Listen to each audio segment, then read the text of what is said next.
अगर आप अच्छा सोचोगे तो आपके साथ अच्छा ही होगा। अगर आप बुरा सोचोगे तो आपके साथ बुरा ही होगा।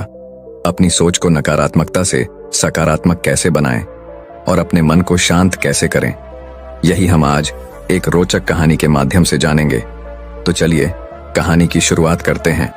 कहा जाता है कि मन दुनिया की सबसे शक्तिशाली चीज है। अगर आप पूरे मन से किसी चीज को चाहें तो आप उसे जरूर हासिल कर लेंगे, ऐसा दुनिया के ज्यादातर महापुरुष कहते हैं।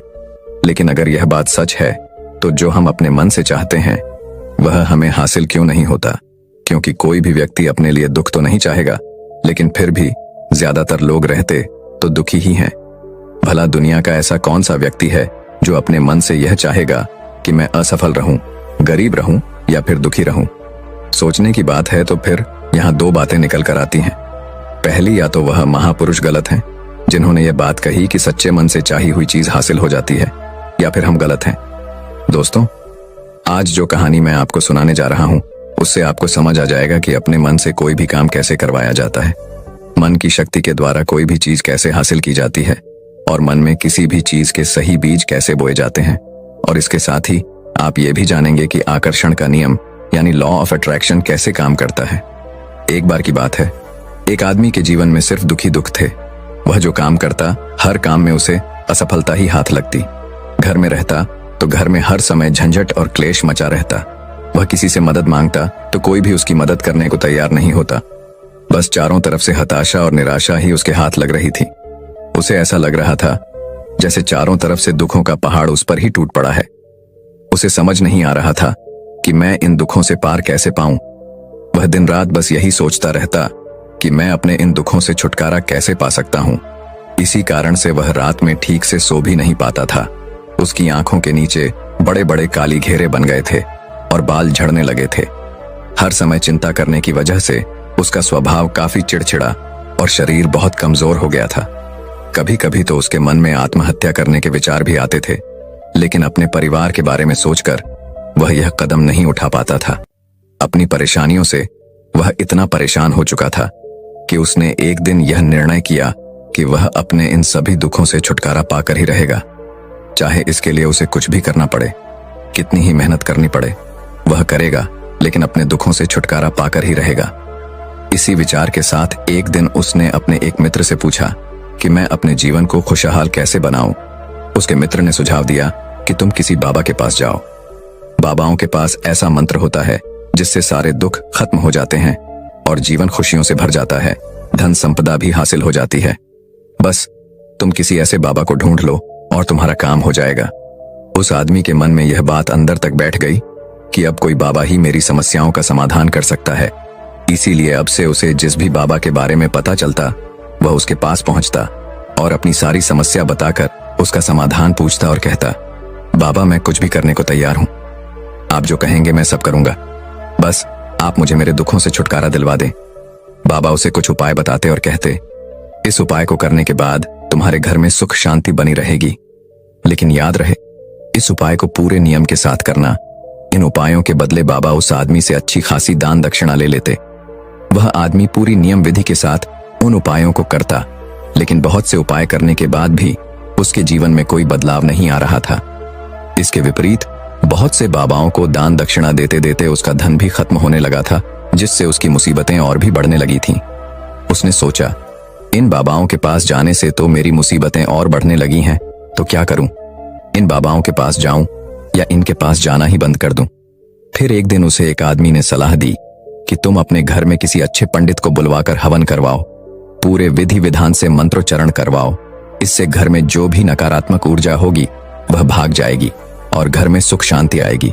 उस आदमी के दिमाग में यह बात अच्छे से बैठ गई और उसने एक पंडित को अपने घर बुलवाकर हवन करवा लिया।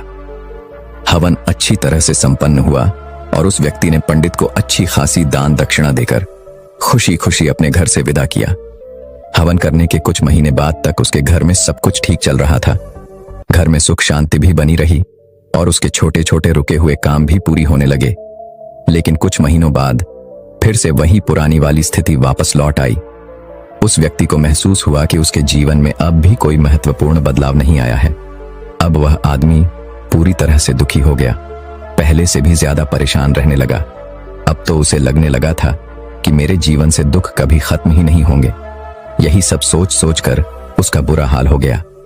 फिर एक दिन उसे अपने मित्र से एक ऐसे बाबा के बारे में पता चला जो समाधान बताने के बदले कोई दान दक्षिणा नहीं लेते। उस व्यक्ति ने सोचा, यह बाबा तो दूसरे बाबाओं से अलग हैं, क्योंकि यह तो कोई दान दक्षिणा ही नहीं लेते, और अगर यह कोई दान दक्षिणा नहीं लेते तो जरूर यह कोई सिद्ध बाबा ही होंगे। यही सोचकर वह उन बाबा के पास पहुंच जाता है। वहां पहुंचकर वह देखता है कि बाबा ध्यान कर रहे हैं, इसीलिए वह वहीं चुपचाप बैठकर बाबा के ध्यान से बाहर निकलने का इंतजार करने लगता है।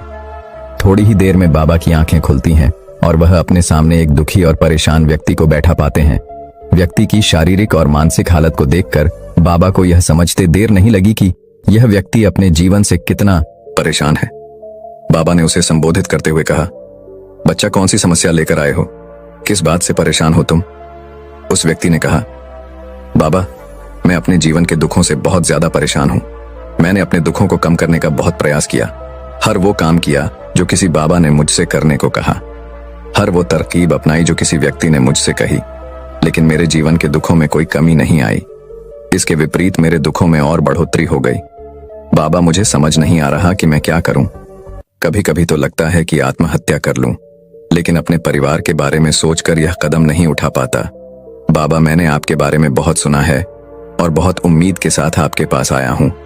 कृपया मुझे कोई ऐसा तरीका बताएं जिससे मुझे अपने दुखों से छुटकारा मिल जाए। मैं अपने दुखों से छुटकारा पाने के लिए कुछ भी करने को तैयार हूं। आप मुझे कोई भी रास्ता बताएं, चाहे वह रास्ता कितना भी कठिन क्यों ना हो, मैं उसे पार करके रहूंगा। बाबा ने महसूस किया कि यह आदमी तो सच में बहुत परेशान है। बाबा ने उसकी बात सुनकर कहा कि बच्चा, दुखों को दूर करने के लिए मंत्र ऐसे ही नहीं मिल जाते, उन्हें पाने के लिए कुछ करना पड़ता है। क्या तुम कुछ कर सकते हो? बाबा के मुंह से ऐसी बात सुनकर पहले तो उस व्यक्ति को लगा कि यह बाबा भी अब मुझसे दान दक्षिणा ही मांगेंगे, लेकिन उसके पास और कोई रास्ता नहीं था। इसीलिए उसने कहा, बाबा, आपको जितनी भी दान दक्षिणा चाहिए मैं देने के लिए तैयार हूं, लेकिन आपका मंत्र सच्चा होना चाहिए, सफल होना चाहिए और मुझे उसका फल भी मिलना चाहिए। उसके बाद आप जितनी भी दान दक्षिणा मांगेंगे मैं सब दे दूंगा। बाबा ने मुस्कुराते हुए कहा, दान दक्षिणा तो बहुत छोटी सी चीज है, मैं तुमसे इतनी छोटी चीज नहीं मांगूंगा। इस पर वह आदमी थोड़ा सोच विचार करके बोला, बाबा, अंगारों पर भी चलने को तैयार हूं, बस आप मुझे आज्ञा दीजिए बाबा। फिर मुस्कुराइए और बोले, अंगारों पर चले जैसे छोटे और तुच्छ काम भी मैं तुमसे नहीं करवाने वाला। मैं जो तुमसे करवाने वाला हूं वह एक बहुत कठिन मंत्र है। क्या तुम उसे पूरा कर पाओगे? उस आदमी ने कहा, बाबा, आप मुझे बताइए तो सही कि करना क्या है, मैं कुछ भी करने को तैयार हूं।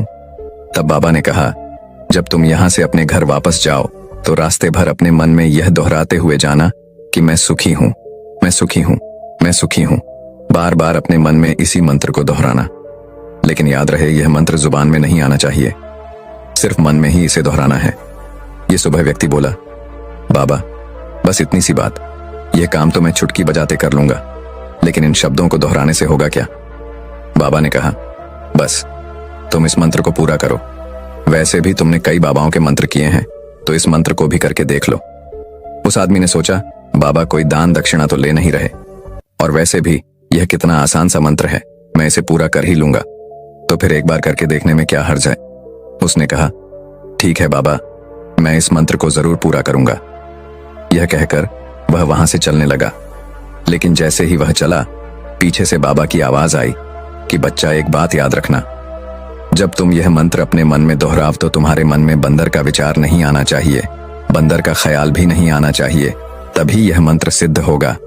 वह आदमी बोला, मुझे तो आज तक बंदर का विचार नहीं आया।